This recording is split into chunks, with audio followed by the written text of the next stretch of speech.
moderate, vigorous physical activity was the most efficient way to improve fitness, 3 times efficient than walking at a slow pace, and more than 14 times more efficient than reducing sedentary time.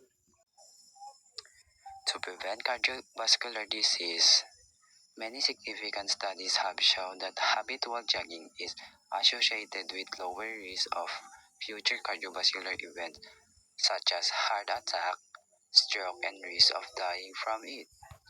If you had experienced any of cardiovascular disease before, jogging is also useful for preventing subsequent cardiovascular disease.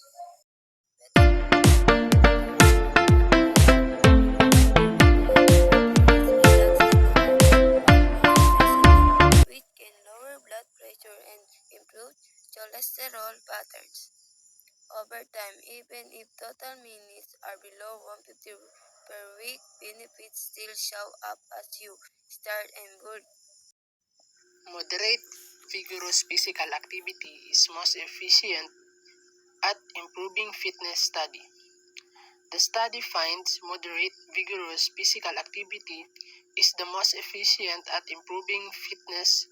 Specifically, exercise is 3 times more efficient than walking alone and more than 14 times more efficient than reducing the time spent sedentary.